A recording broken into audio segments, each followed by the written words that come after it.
ఫిబ్రవరి నెల ఆఖరి ఆదివారము ఈ యొక్క 2025వ సంవత్సరము 2 నెలలు సంపూర్ణముగా గడుపుకోవడానికి దేవుడు మనకిచ్చినటువంటి ఆయుష్ను బట్టి, ఆరోగ్యమును బట్టి, ఆత్మీయతను బట్టి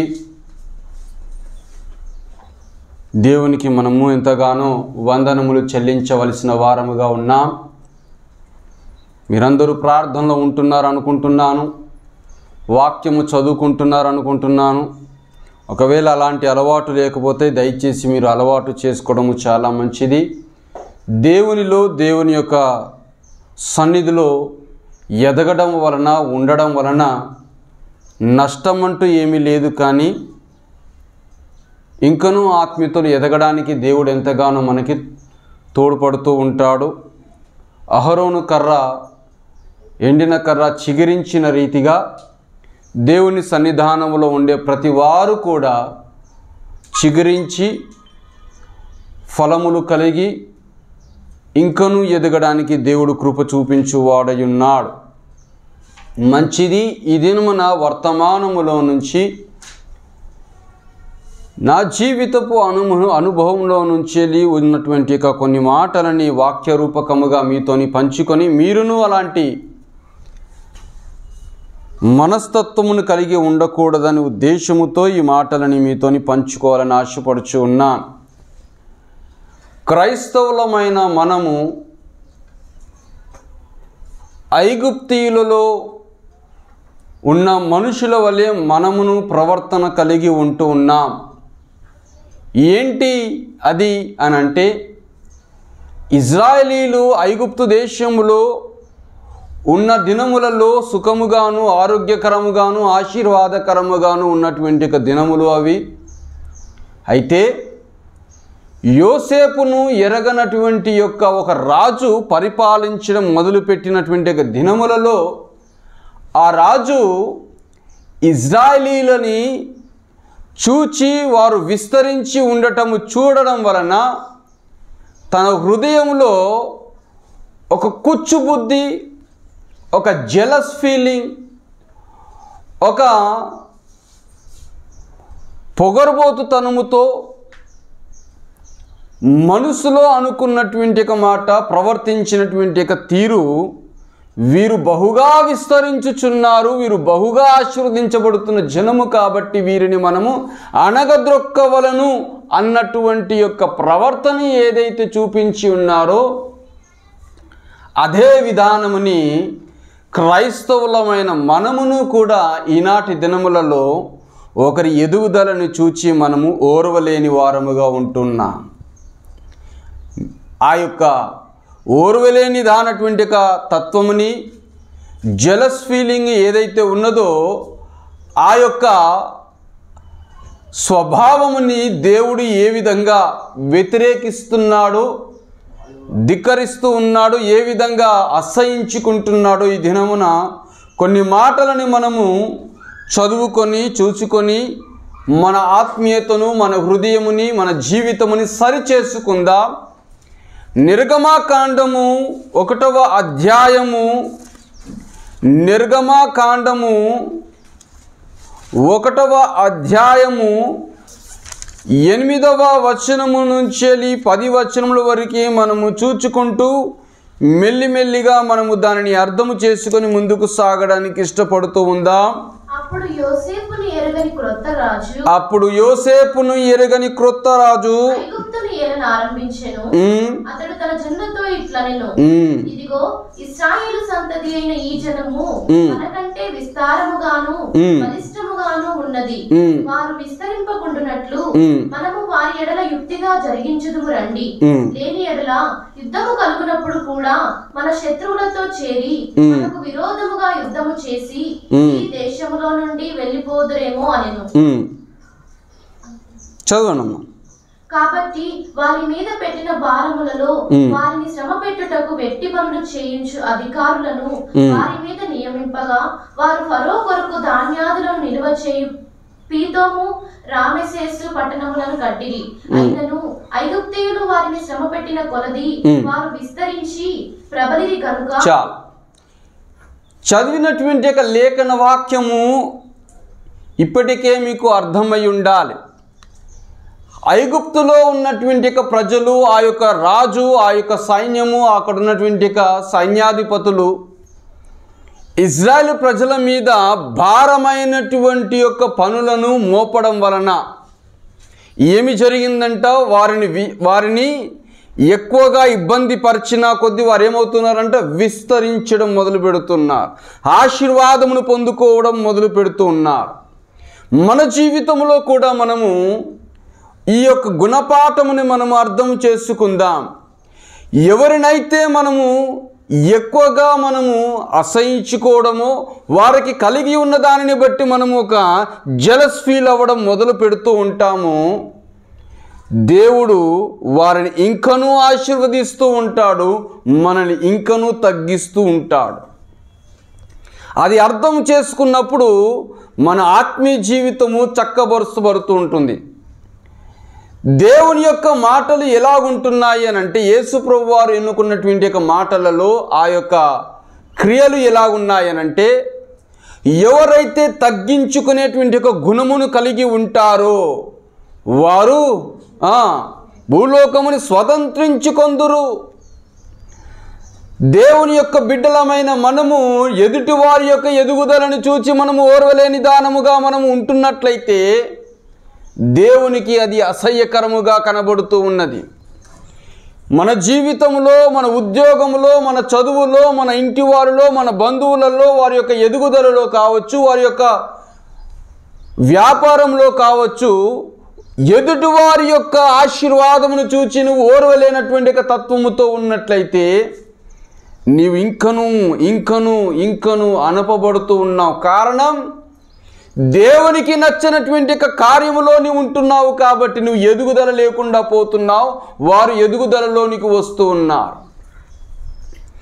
దేవునికి కావలసింది ఎవరైతే సాత్వికమైనటువంటి మనస్తత్వముతో ఉంటారో, ఎవరైతే వారికి వారు తగ్గించుకునే గుణమును కలిగి ఉంటారో వారు దేవుని యొక్క హృదయములో, దేవుని యొక్క ఆశీర్వాదములో హెచ్చింపబడుతూ ఉంటారు.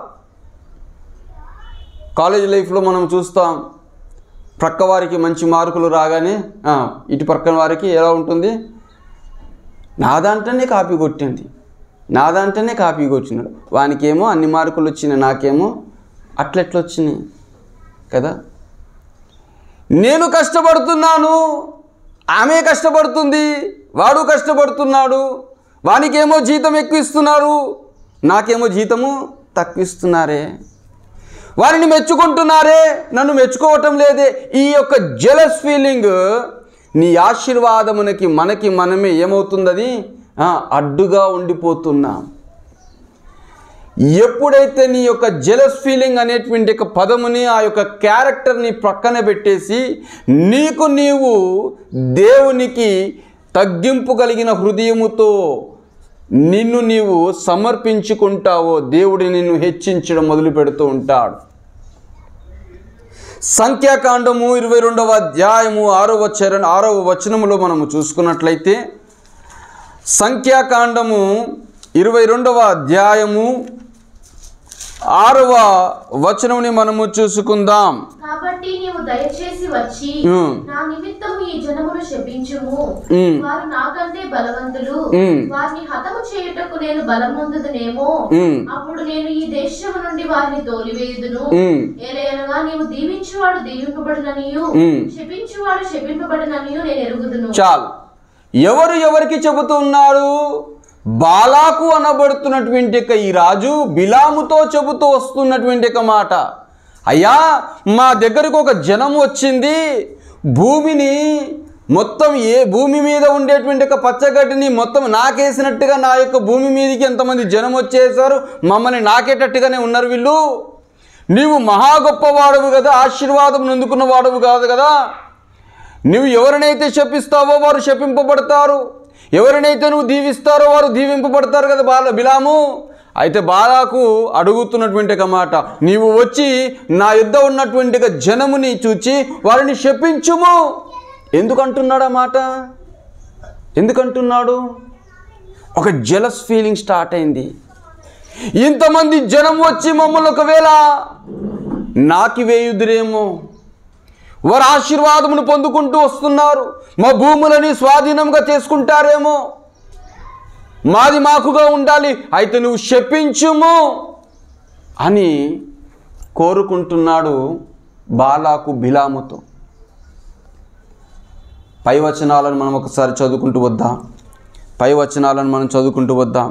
22వ వచనము 4వ వచనము నుంచి మనం చూసుకుందాం.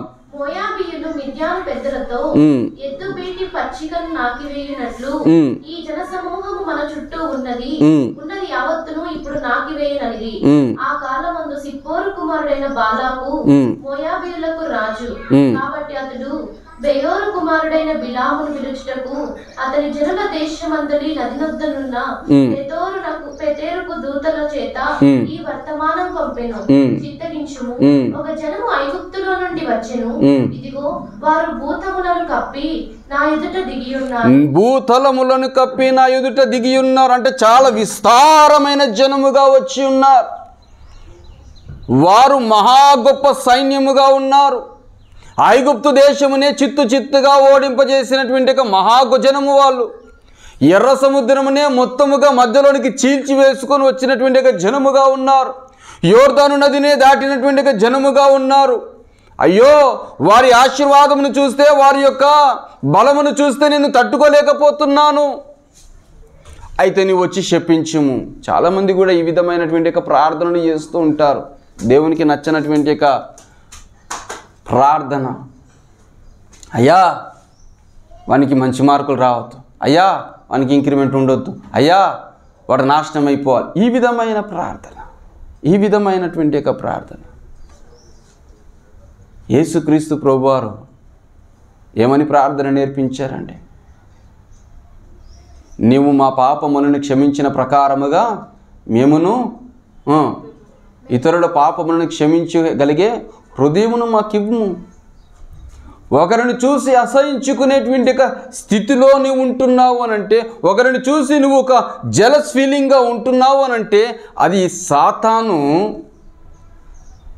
యెహోవా తండ్రి ఇద్దరు మనుషులను చేసి ఆ యొక్క మైదానములో వదిలిపెట్టినటువంటి ఒక స్వేచ్ఛగా బ్రతుకుతున్నటువంటి ఒక జనముని, ఆ యొక్క ఇద్దరు భార్యాభర్తలను చూసి ఒక జెలస్ ఫీలింగ్లోనికి వచ్చేసాడు సాతాను. ఎలాగైనాను సరే వీరిని నిన్న నాశనం చేయాలని హవ్వతో ముచ్చటించి పాపముని ప్రవేశింపచేపించాడు. సాతాను కూడా అనుకున్నాడు, దేవునికి నాకును ఏమంత తేడా ఉన్నది, కొద్దిగానే తేడాకున్నది, నేనును ఆయన సమానమే అన్నటువంటి ఒక ధోరణితో మనసులో గర్వించినటువంటి ఒక వాడుగా ఎప్పుడైతే సాతాను తన్ను తాను హెచ్చించుకోవడం మొదలుపెట్టాడో ఏమైపోయిందండి? వాక్యంలో ఏమని చెప్పబడుతుంది? తన్ను తాను హెచ్చించుకునేవాడు తగ్గింపబడుతూ వచ్చాడు. ఎప్పుడైతే మనము గర్వముగా ఫీల్ అయిపోయి ఎదుటి వాని యొక్క ఆశీర్వాదమును చూసి మనము ఆ యొక్క జెలస్ ఫీలింగ్, ఆ యొక్క అసహ్యతను కలిగి జీవిస్తూ ఉంటాము, ఓర్వలేని తనముతో ఉంటాము, దేవుడు దానిని అసహించుకుంటున్నాడు.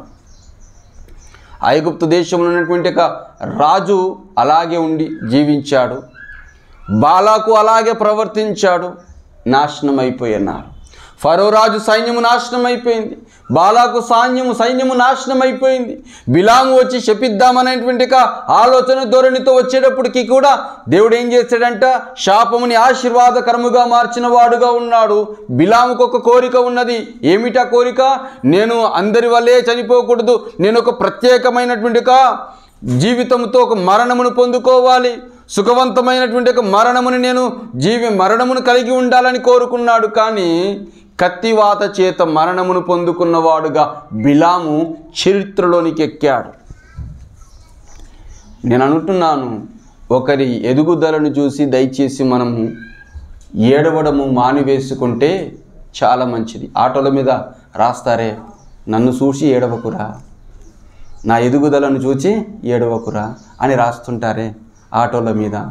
నిజమే, ఒకరిని చూచి ఏడ్చేటువంటి వారముగానే ఉండిపోతున్నామే కానీ అయ్యో నాలో ఏ పాపం ఉన్నది, నాలో ఏ తప్పిదం ఉన్నది, అయ్యో నేను ఎందుకు ఎదగలేకపోతున్నానని సరిచేసుకుని గుణము లేకుండా ఎదుటివాని యొక్క ఎదుగుదలను చూచి నువ్వు ఓర్వలేని తనంతో ఉంటున్నావు అని అంటే నీ ఆత్మీయ జీవితంలో నువ్వు సరి అయినటువంటి గ్రహింపు లేనటువంటి మనస్తత్వంతో ఉంటున్నావు. దేవునిలో ఎదుగుతున్నటువంటి వ్యక్తులందరూ కూడా దేవుని వాక్యమును చదువుకుంటున్నటువంటి ప్రతి వ్యక్తి కూడా ఎదుటివారి ఎదుగుదలను చూచి ఇంకనూ ప్రభువా ఆశీర్వదించుము అని ప్రార్థన చేస్తూ ఉంటారు. ఎదుగుదలను చూసి అసహ్యతతో ఉండే మనస్తత్వమును మానివేసుకుంటే చాలా మంచిది. ఇదే మాటని ఆదికాండము 4వ అధ్యాయము 7వ వచనంలో కూడా ఒకసారి మనము చూసుకుందాం. ఆదికాండము 4వ అధ్యాయము 7వ వచనమును చూసుకుందాం. నీవు సత్క్రియ చేసిన ఎడల తలను ఎత్తుకొనవా సత్క్రియ చేయని ఎడల వాకిన పాపము పొంచి ఉండును, నీ ఎడల దానికి వాంఛ కలుగును. చాలు. ఎందుకు రాయబడుతున్నది? ఎవరిని గురించి రాస్తూ ఉన్నారు? యెహోవా తండ్రి కయ్యూను గురించి చెబుతూ ఉన్నాడు. నీవు సత్క్రియ చేసిన ఎడల నువ్వు తల ఎత్తుకునేటువంటి వాడుగా ఉంటావు. సత్క్రియ చేయలేదు కాబట్టి నువ్వు తల దించుకొని ఉంటున్నావు. ఎందుకు సత్క్రియ లేకుండా పోయింది? కయ్యూను హేబేలు ఇద్దరు అన్నదమ్ములు. కయ్యూనికి వచ్చినటువంటి పని ఏమిటి? పంట పొలముని సాగు చేసుకునేవాడు. హేబేలుకు ఉన్నటువంటి గుణం ఏంటి? గొర్రెలని కాచుకునేటువంటి వాడు. ఒకానొక దినము వచ్చింది, హేబేలుకు ఉన్నటువంటి గొర్రెలలో నుంచి ఒక గొర్రెను తెచ్చి బలి అర్పణ చేసి ఉన్నాడు. కయ్యూనికి ఉన్నటువంటి పొలములో నుంచి పంటను తెచ్చిపెట్టి ఉన్నాడు. కానీ ఇచ్చినటువంటి అర్పణలలో ఉండేటువంటి గుణము, ఆ యొక్క హృదయము సరిగ్గా లేదు. దేవుడు కయ్యూని అర్పణని స్వీకరించలేదు, హేబేలు అర్పణని స్వీకరించి ఉన్నాడు. కయ్యూని ఏం చేయాలడా? నేనెందుకు దేవుని దగ్గర అంగీకరింపబడలేకపోయి ఉన్నాను?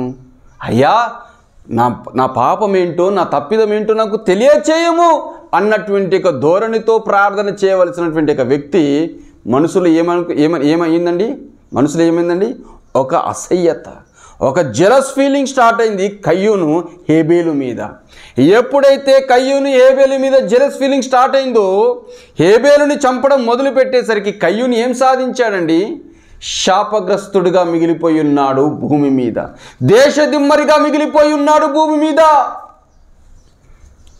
అయ్యా సంగమా, ఒకరి ఎదుగుదలని చూచి నీవు ఓరలేనటువంటి తత్వముతో ఉంటున్నట్లయితే దయచేసి మన స్వభావమును మార్చుకోవడము చాలా మంచిది. అమ్మా, నీకు నీ యొక్క సహోదరులలో, నీ యొక్క సహోదరికో, లేకపోతే నీ యొక్క తోటి స్నేహితులకో మంచి మార్కులు వచ్చినాయా? మంచిదే, సంతోషించుము. మంచి ఇంక్రిమెంట్ వచ్చిందా? సంతోషించుము. మంచి ప్రమోషన్ వచ్చిందా? సంతోషించుము.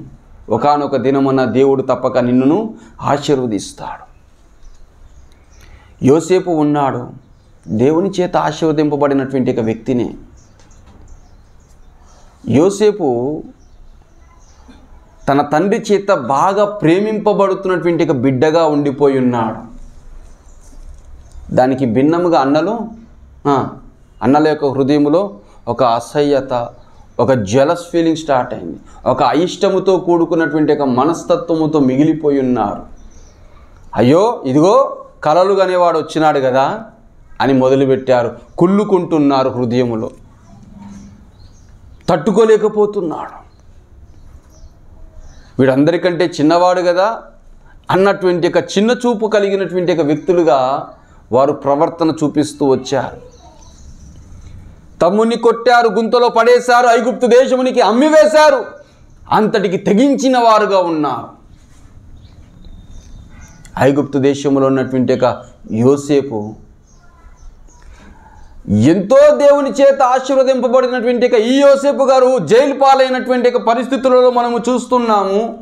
అక్కడ కూడా తనతో ఉన్నటువంటి తోటి సేవకుడు రిలీజ్ అయి బయటికి వెళ్ళిపోయాడు. కానీ యోసేపు మాత్రం ఇంకనూ జైల్లో ఉన్నప్పటికీ కూడా యోసేపు బాధపడలే. నేను ఇంత మంచోడిని, నేను ఏ పాపం చేయలేదు, నేను ఆమెను ముట్టను కూడా ముట్టలేదు, అన్యాయంగా తెచ్చి నన్ను జైల్లో పెట్టాడు, ఒక విచారణ లేదు, ఒక ప్రవర్తన సరిగ్గా లేదు, నన్ను రిలీజ్ చేయవలసినటువంటి యొక్క పని నుంచి వెళ్ళి నా ప్రక్కనోని మాత్రం రిలీజ్ చేసుకొని వెళ్ళిపోయి ఉన్నారే అన్న యొక్క బాధ లేకుండా పోయింది. కానీ ఉన్నదానిలో నమ్మకత్వమును కలిగి జీవించిన వాడుగా యోసేపు కనబడుతున్నాడు.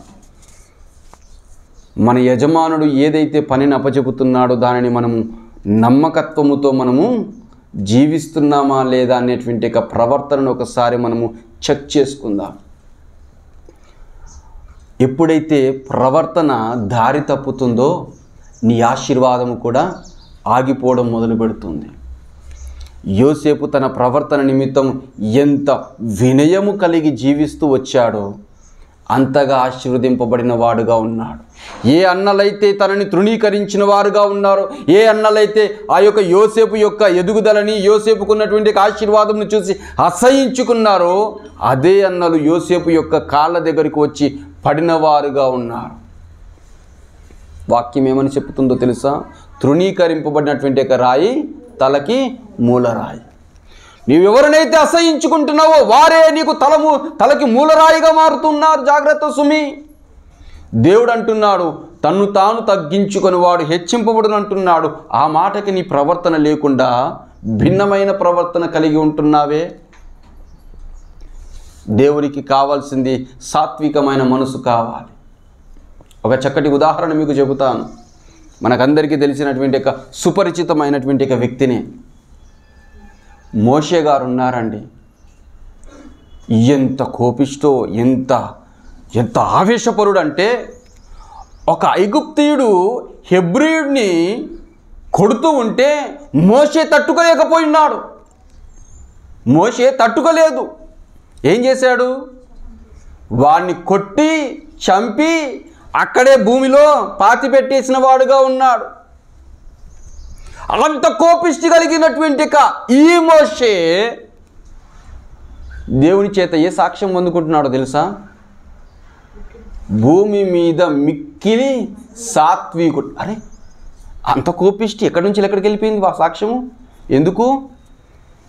చూసుకుందాం. నిర్గమాకాండము 2వ అధ్యాయము 14వ వచనం. నిర్గమాకాండము 2వ అధ్యాయము 14వ వచనం. అప్పుడు అతడు అన్యాయము చేసిన వాని చూచి, నీవేళ నీ పొరుగు వాని కొట్టుచున్నావని అడుగుగా, అతడు, మా మీద నిన్ను అధికారిని గాను తీర్పరిని గాను నియమించిన వాడెవడు? నీవు ఆ ఐగుప్తీయుని చంపినట్లు నన్నును చంపవలెనని అనుకుందువా అని హెబ్రీయుడు అడుగుతున్నాడు మోషేని. హెబ్రీయుడు అడుగుతున్నాడు మోషేని, నువ్వు ఐగుప్తీయుని చంపి పాతి పెట్టినటువంటి ఒక స్థితిని నేను చూచాను, వాని చంపినట్టుగా నన్ను చంపేద్దాం అనుకుంటున్నావా అన్నటువంటి ఒక మాటను మనం గ్రహించి చూస్తే మోషేకి ఎంత ఆవేశము, ఎంత కోపమో మీరు ఆలోచించండి. దేవుని చేత ఎన్నుకోబడినటువంటి ఈ మోషే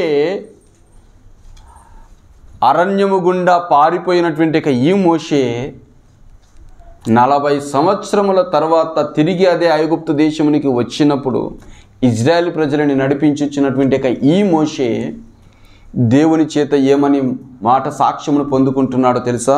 ఒకసారి మనం సంఖ్యాకాండము 12వ అధ్యాయము 3వ వచనమును మనం చూసుకుందాం.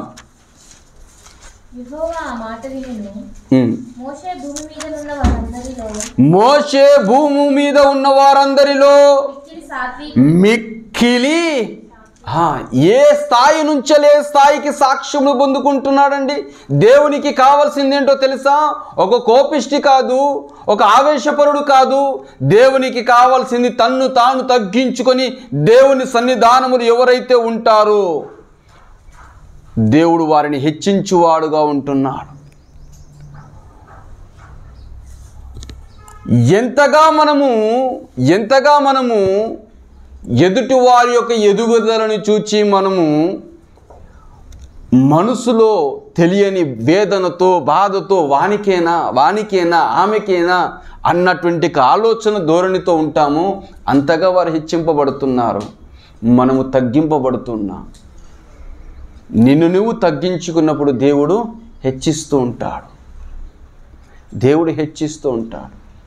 మిక్కిలి సాత్వికమైనటువంటి ఒక మనసు కలిగిన సాక్ష్యముని మోషే ఏ స్థాయి నుంచి ఏ స్థాయికి తీసుకొచ్చినాడు. 40 సంవత్సరములు పట్టింది మోషేని ఫుల్ ఫ్లెడ్జ్గా మార్చడానికి. నలిగిపోయినాడు మోషే. ఎంతో ఆవేశపరుడుగా ఉన్నాడు మోషే ఐగుప్తు దేశంలో. ఐగుప్తు దేశం నుంచి వెళ్ళి పారిపోయినటువంటి ఒక మోషే తిరిగి వచ్చేటప్పుడు మరలా తిరిగి ఏం సాక్ష్యం పొందుకుంటున్నాడంటే, నా ఇల్లంతటిలో మిక్కిలి నమ్మకస్తుడును, భూమి మీద అందరిలో మిక్కిలి సాత్వికుడు. ఎంతమంది ఎన్ని రకాల మాటలు అన్నప్పటికీ కూడా మోషే భరిస్తూ వచ్చాడు. అదే పాపము చేయించినటువంటి ఐగుప్తు ఆ యొక్క ఇశ్రాయేలు ప్రజల నిమిత్తము ఇదే మోషే ప్రార్థన చేస్తున్నాడు, అయ్యా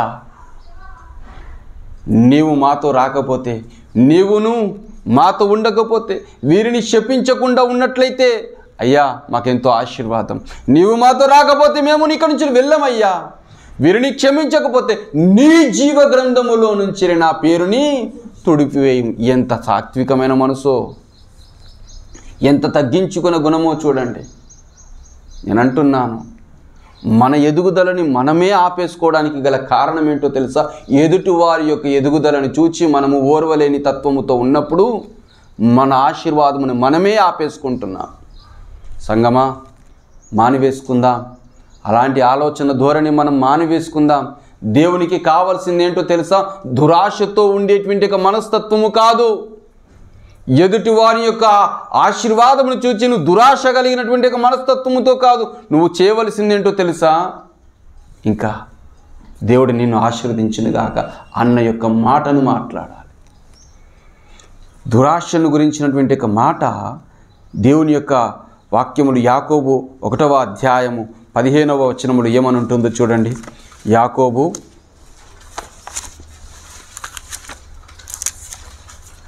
1:15. దురాశ గర్భము ధరించి పాపమును కనగా పాపము పరిపక్వమై మరణమును కనును. దురాశ గర్భము ధరించి పాపమును ఏం మంచి మంచిగా వస్తున్నాయి బయటికి. గర్భం నుంచి మంచి తత్వముతో ఉండవలసినటువంటి పదార్థములు బయటికి రావాలి, కానీ ఏమేమి బయటకు వస్తున్నాయి? పాపము. దురాశ గర్భము ధరించిందంట. గర్భం ఉన్నన్ని రోజులు అబ్బా నా భార్య ప్రెగ్నెంట్ అయింది అన్న ఫీలింగ్లో ఉండిపోయినారు. కానీ బయటకు వచ్చేసరికి ఏమొచ్చిందంట? పాపము ఇంకా బయటకు వచ్చింది. అది దురాశ గర్భమును ధరించింది, పాపము పరిపక్వమై మరణమును కనును. పాపము వలన వచ్చు జీతము మరణము. దురాశ దుఃఖమునకు చేటు. దురాశ అనబడుతున్నటువంటి గర్భమును మనము ఒకవేళ ధరించిన వారముగా ఉన్నట్లయితే మరణమునకి సమీపముగా ఉంటున్నాం. పాపముని కంటున్న వారముగా ఉంటున్నాం. దురాశ కలిగినటువంటి హృదయముతో మనం ఒకవేళ ఉంటున్నామేమో. ఇదే మోషే మీదికి తన యొక్క అక్క దురాశతో కూడుకున్నటువంటి ఒక మాట మాట్లాడింది. ఏం మాట్లాడింది? మా వంతోనే నా దేవుడు మాట్లాడేది, మా వంతోనే నా దర్శనములు చూపించేది. మేము ప్రవక్తలం కాదా? మాతోని మాట్లాడా? మాకు వినబడదా ఆయన మాట అన్న మాట మాట్లాడినందుకు దురాశ కలిగినటువంటి హృదయమును కలిగిన ఆ యొక్క స్త్రీకి కలిగినటువంటి ఆశీర్వాదం ఏంటంటే తెల్లకుష్టి వచ్చింది. నేను అంటున్నాను, ఎదుటివాని యొక్క ఎదుగుదలను చూసి దయచేసి ఓర్వలేని తత్వముతో ఉన్నట్లయితే ఆశీర్వాదముని మనమే పోగొట్టుకుంటున్నాం. చూసుకుందాం. ఇందాక మనం చదువుకున్నటువంటి యొక్క మాట సంఖ్యాకాండము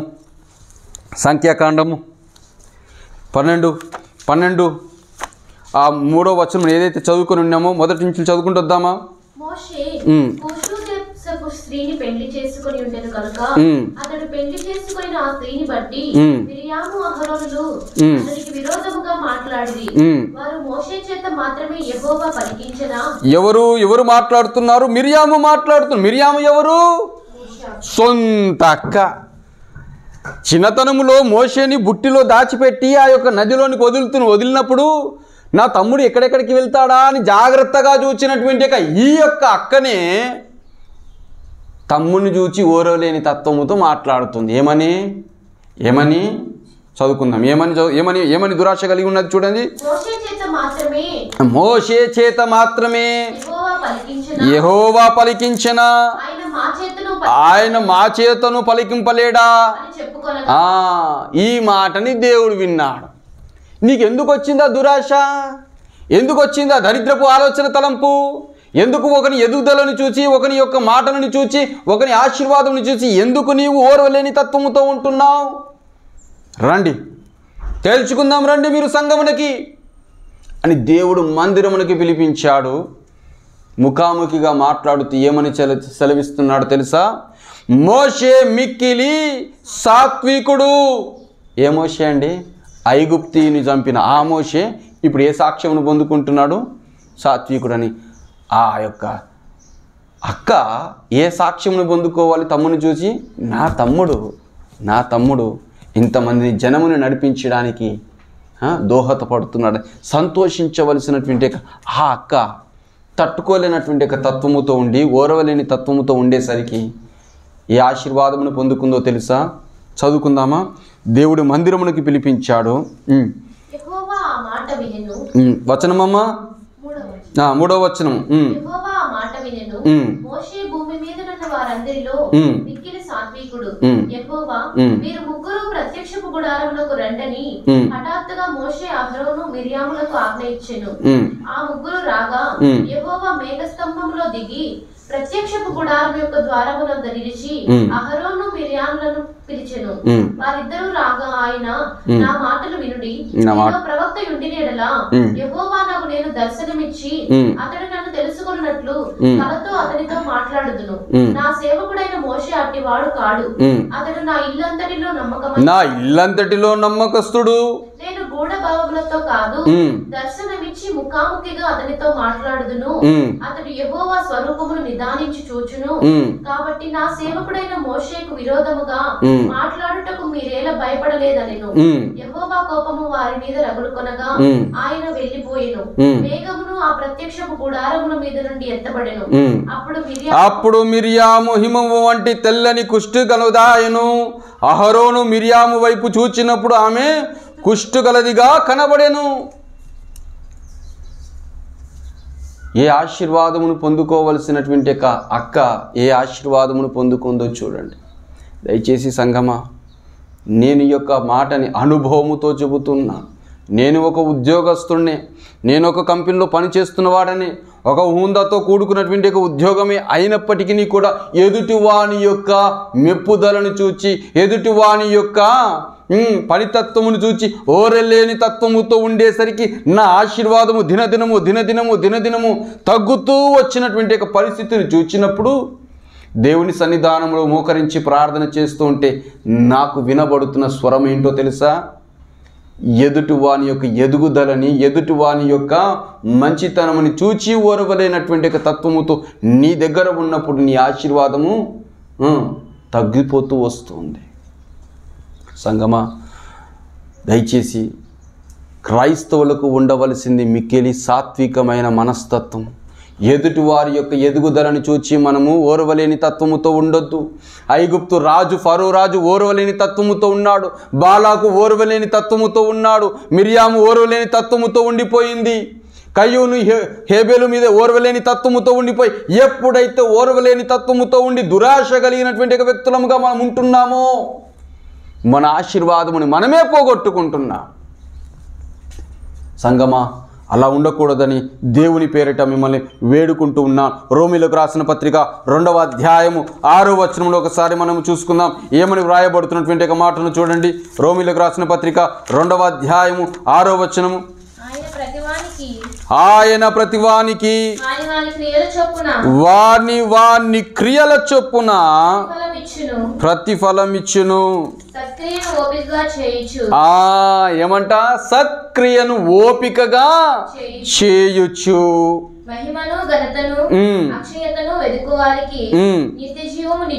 ఆమేన్.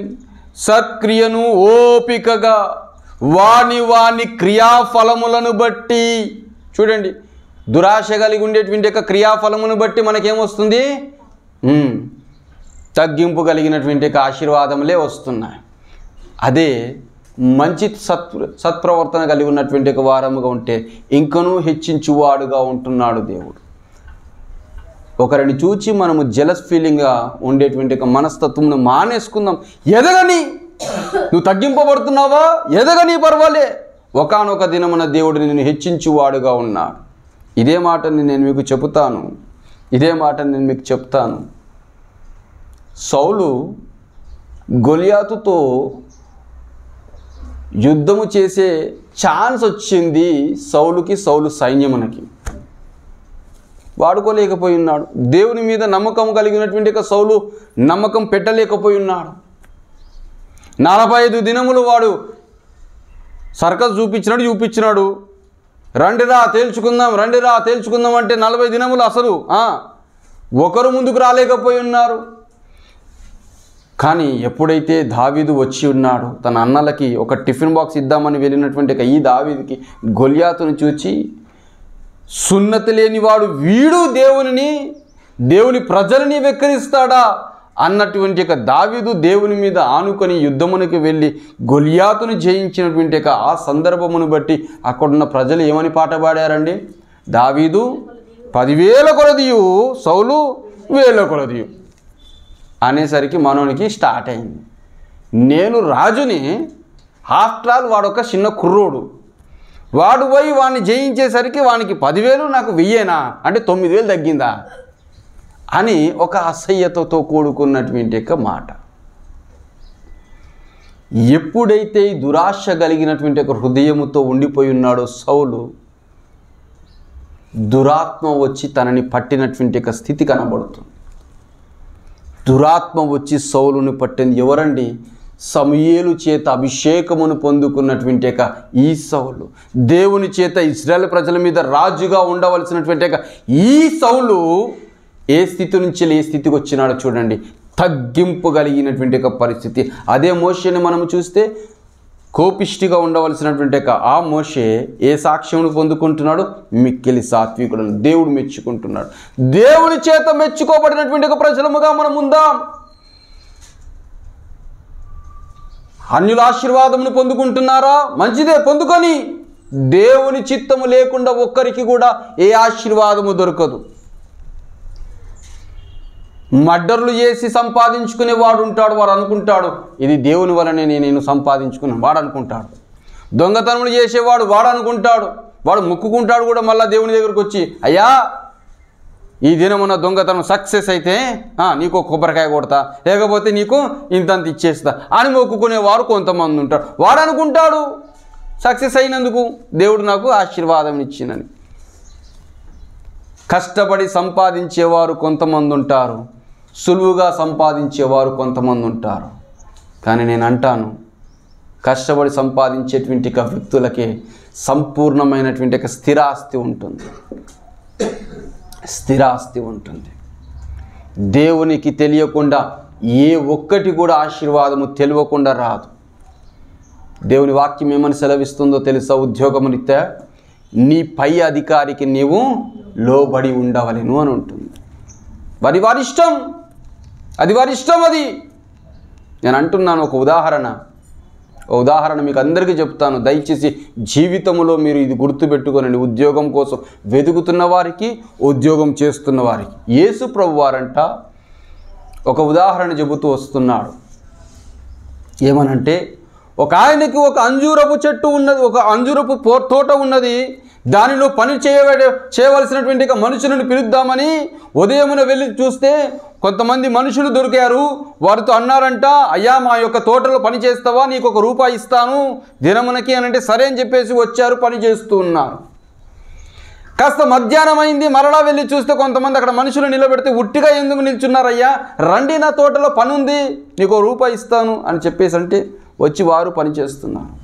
కాస్త మధ్యాహ్నం అయిపోయిన తర్వాత కొంత సమయానికి సాయంకాలం సమీపించున్నటువంటి సందర్భంలో కొంతమంది మనుషులు కనబడితే, అయ్యా ఉట్టిగా ఎందుకుంటున్నారు, నా తోటలో పని చేయడండి అని అంటే వారిని వచ్చి పని చేస్తున్నారు. సాయంకాలం అయిపోయింది, పని వేళ అయిపోయింది, వారు తిరిగి పైసలు తీసుకుందామని వచ్చినటువంటి పరిస్థితులలో ఉదయమున పని చేసినటువంటి వ్యక్తులకి అదే ₹1 ఇచ్చాడు, మధ్యాహ్నమున వచ్చినటువంటి మనుషులకి అదే ₹1 ఇచ్చాడు, సాయంకాలమున వచ్చినటువంటి పని వాళ్ళకి అదే ₹1 ఇచ్చాడు. మొదటివాడికి ఎంత కాలాలి? పొద్దున్న నుంచి 9 గంటలు 10 గంటలు 12 గంటలు పని చేస్తే ₹1 నాకు ఇస్తేవి, సాయంత్రం పూట వచ్చి 2-3 గంటలు పని చేసినోడికి వానికి అది ₹1 ఇస్తావా? ఇదేనా న్యాయము అని అన్నటువంటి మనస్తత్వముతో ఉన్నటువంటి ఆ ప్రజలు మాట్లాడితే ఈ యొక్క అధికారి అంటున్నాడు, అది నా ఇష్టం. నువ్వు ఏ దానికి ఒప్పుకున్నావు? 1 రూపాయికి మాత్రం చేస్తానని ఒప్పుకున్నావు. నీది నీకు నేను చెల్లించానా? చెల్లించాను. నేను అన్యాయం చేయలేదు కదా. నీకెందుకు వానికి ఇచ్చిన దానిని చూసి అసహించుకుంటున్నావు? దేవునికి ఒకరిని ఎదుగుదలను చూసి, ఒకరికి వచ్చిన ఆశీర్వాదం చూసి అసహించుకునే తత్వముతో ఒకవేళ ఉంటున్నట్లయితే దేవుడు మెచ్చుకోడు. తల్లి, నీకు కావాల్సిందేందో దేవుని అడుగు. మా ఇంటి మీద ఒక చిన్న 3 రూమ్స్ ఉన్నప్పుడు ఒక రూమ్లో రెంట్కి ఇచ్చినటువంటి ఒక పరిస్థితుల్లో దానిలో ఒకడు అన్యుడు ఉన్నాడు, ఒకడు క్రైస్తవుడు ఉన్నాడు. ఆ క్రైస్తవుడు వీని కోసం ప్రార్థన చేస్తాడు. ఆయన వచ్చి నన్ను అడుగుతున్నాడు, అన్న ప్రార్థన అంటే గిట్టనే ఉంటుందా అని చెప్పేసి ఆయన అడుగుతున్నాడు. అన్యుడు, ఏంది తమ్ముడు ఏం ప్రార్థన చేసిందంటే, వీడు మా రూమ్లో ఉండొద్దు, వీడు నాశనం అయిపోవాలి, వీడు పిల్లలతో దూరం వెళ్ళిపోవాలి, ఈ విధమైన ప్రార్థన చేస్తున్నాడు అన్న. ఇదేందన్న ప్రార్థన గిట్టనే ఉంటుందా అని నన్ను అడుగుతున్నాడు. ఏమనిపించింది? ఎంత ఎంత షేమ్ఫుల్ అనిపించాలి. లేదు తమ్ముడు, అలాంటి ప్రార్థన కాదు, అది దేవుడు చూసుకుంటాడులే అని ఏ విధంగా అయితే నచ్చజెప్పి పంపించామో, ఏ వ్యక్తి అయితే వ్యతిరేకంగా ప్రార్థన చేస్తూ వచ్చాడో ఒకానొక దినమున ఆ అబ్బాయికి తిరగబడడం మొదలుపెట్టేసరికి గొడవ అయిపోయింది. తన్ని బయటికి పంపించవలసినటువంటి ఒక పరిస్థితి వచ్చింది. ఆశీర్వాదమును పోగొట్టుకున్నాడు, ఉద్యోగమును పోగొట్టుకున్నాడు. అన్యుడు మాత్రం మంచిగా ఆశీర్వాదమును పొందుకొని సంపూర్ణంగా జాబ్ చేసుకొని ఒక కంపెనీ పెట్టుకున్నాడు. ఆయన ఆలోచించుకుందాం. ఒకరి ఎదుగుదలని చూచి, ఒకరిని చూచి మనము మనసులో ఒక అసహ్యతతోనో లేకపోతే ఒక కుచ్చుబుద్ధితో ఉన్నట్లయితే మన ఆశీర్వాదమును మనమే పోగొట్టుకుంటున్నాం. జాగ్రత్త సుమి. ఇంకొక చిన్న మాట మీకు చెప్పి ముగించేస్తాను. చూడండి, మత్తయి సువార్త 1వ అధ్యాయం 29వ వచనం.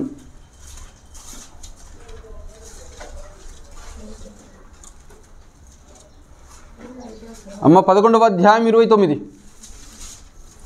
మత్తయి సువార్త 11వ అధ్యాయం 29వ వచనం. నేను సాత్వికుడను,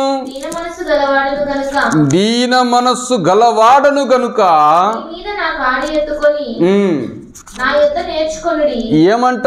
ఎవరు చెప్తున్నారు? యేసు ప్రభువు వారు చెప్తున్నారు, నేను సాత్వికుడను కాబట్టి మీరు నా కాడిని ఎత్తుకొని, నేనే విధమైనటువంటి ఒక సాత్వికమైన మనస్తత్వముతో ఉన్నాను, మీరును అలాంటి సాత్వికమైన మనస్తత్వంతో వచ్చే రీతిగా మీరు ట్రాన్స్ఫార్మ్ అవ్వండి, మారండి అంటున్నాడు అక్కడ. ఇదే కింది వచనంలోనికి వస్తే 5:5లో చూడండి ఏమని మాట్లాడుతున్నాడు దేవుడు. ఎంత చక్కటి మాటను యేసు ప్రభు వారు చెబుతున్నటువంటి ఒక మాటలలో 5:7, సాత్వికులు ధన్యులు, వారు భూలోకమును ఎవరంట స్వతంత్రించుకుందేది? గర్విష్ఠులా?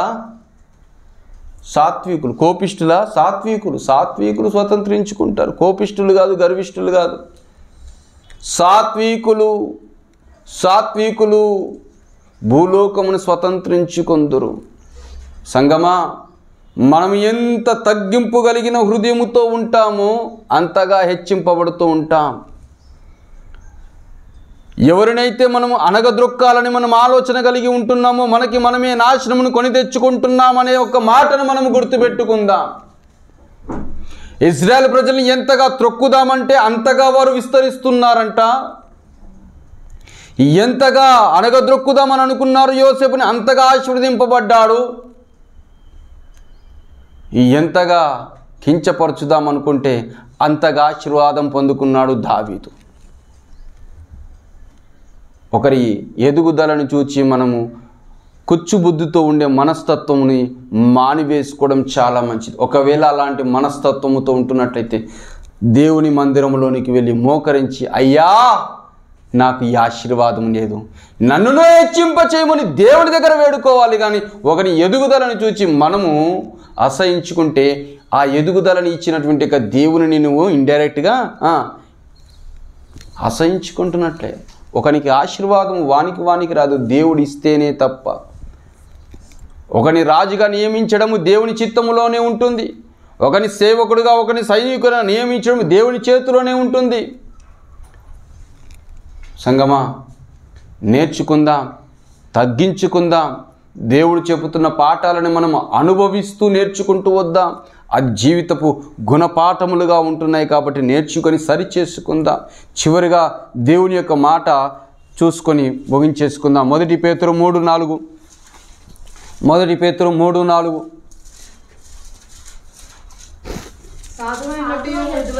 సాధువైనట్టుయు మృదువైనట్టుయు గుణమును అక్షయలంకారమును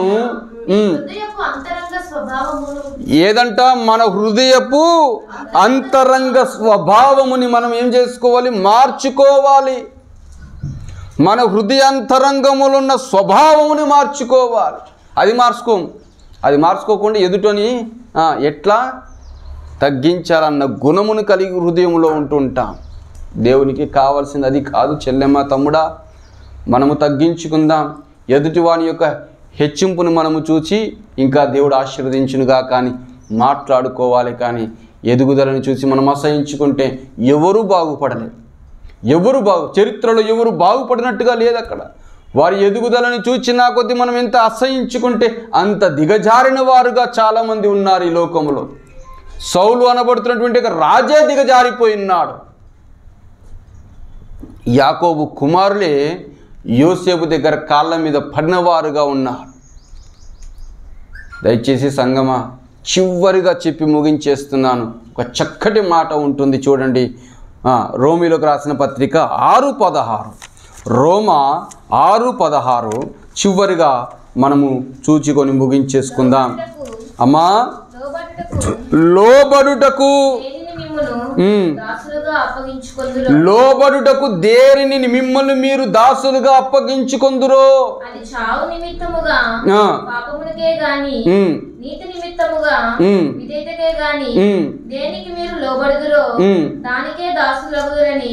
మీరు దేన్నైతే మార్గమును ఎంచుకుంటున్నారో ఆ మార్గమే నిన్ను నాశనమైతే నాశనమునకి తీసుకెళ్తుంది, ఆశీర్వాదం అయితే ఆశీర్వాదమునకి తీసుకొని వెళ్తుంది. ఏ మార్గమును ఎంచుకుంటున్నావో మన చేతిలో ఉంటుంది. నీ గుణముని నా గుణముని మార్చుకుందాం.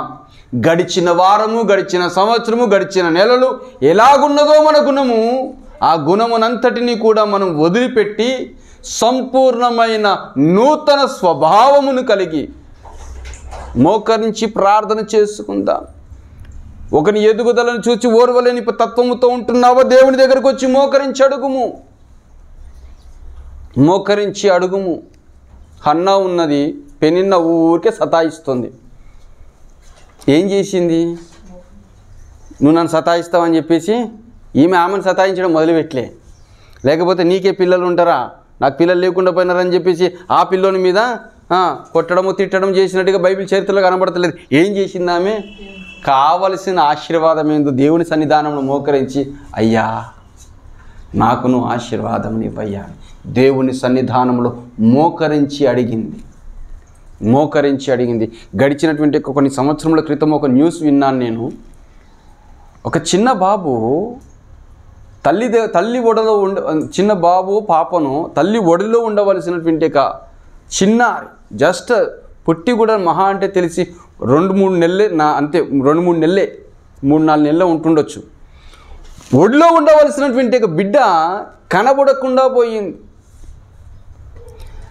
అంతా వెతకంగా ఇక్కడ దొరికింది అని అంటే ఇంటి మీద ఉన్నటువంటి ట్యాంకులో పడవేయబడినటువంటి పరిస్థితిలో ఆ బిడ్డ కనబడింది. దానిని ఎంక్వైరీ పెట్టారు పోలీసు వాళ్ళు. అప్పుడు వెతకంగా దానిని ఎంక్వైరీ చేయంగా తెలిసిన విషయం ఏంటి అని అంటే ఆ యొక్క ఇంటి వారి యొక్క ఇంకొక కోడలు ఉండిద్ది కదా, రెండో కోడలు తట్టుకోలేకపోయి నాకంటే ముందుగానే ఈమె పిల్లోని కన్నది. అది కూడా 12 సంవత్సరముల తర్వాత పిల్లోని కనింది. నాకు ఇంకా పెళ్ళయి 3 సంవత్సరములు అయింది, నాకు ఇంకా పిల్లలు పుట్టలే, ఆమెకు అప్పుడే పిల్లలు పుట్టేశారు అని తట్టుకోలేక పడుకున్నటువంటి పరిస్థితుల్లో ఉన్నప్పుడు ఆ చిన్న బిడ్డను తీసుకుని వెళ్ళి మెట్ల మీదకి వెళ్ళి పైకి వెళ్ళి ఆ ట్యాంకులో ముంచేసి వచ్చిందంట, చంపేసింది. దురాశ చూడండి. ఏం సాధించినట్టు? మొత్తమే పిల్లలు లేకుండా అయిపోయినారు కదా, జైలు పాలైపోయి. నువ్వు భర్తతో కాపురం చేయకుండానే అయిపోయింది కదా. పాపము గర్భము ధరించి, దురాశ గర్భమును ధరించి పాపము పరిపక్వమై ఏమొచ్చింది? మరణమునకు వచ్చింది అది. అమ్మ, ఒకరి యొక్క ఆశీర్వాదమును చూచి మనం అసహించుకోవడం మానేసుకుందాం. అది నేను నేర్చుకున్నాను, మీకును చెబుతున్నాను. మానేసుకుందాం. స్వభావముని మనం మానివేసుకున్నప్పుడు చక్కగా దేవుడు ఆశీర్వాదం ఇస్తాడు. ఎంత తగ్గించుకుంటే దేవుని దగ్గర అంతగా హెచ్చింపబడతాం. ఏది మనం ఇందాక చదువుకున్నాం, ఈ మత్తయి 5:5లో ఏమని చదువుకున్నాం? సాత్వికులు ధన్యులు, వారు భూలోకమును స్వతంత్రించుకొందురు. ఆ భూలోకమును స్వతంత్రించుకోవడానికి, ఆశీర్వాదమును స్వతంత్రించుకోవడానికి దేవుని సన్నిధానంలో మనం ప్రార్థనలో ఉందాం. మోకరించుకుందాం. బల కార్యక్రమంలోకి వెళ్దాం. చిన్న మాట ప్రార్థన చేసుకుందాం. చెప్పబడిన లేఖన వాక్యమును బట్టి మనం అందరము కూడా ప్రార్థనలో ఉందాం. ప్రభువా, నీకు వందనములయ్యా. దురాశ కలిగినటువంటి హృదయముతో నా హృదయం ఉండిపోయినది. ఒకరి ఎదుగుదలను చూసి నేను తట్టుకోలేకపోతున్నాం. అలాంటి హృదయముని నేను మానివేసుకొని సంపూర్ణమైన మానవ మనసునికి తగిన ఫలమును ఫలించు వారము ఉండడానికి సహాయమును దయచేయండి అయ్యా అని దేవుని సన్నిధానంలో ప్రార్థనలో ఉందాం.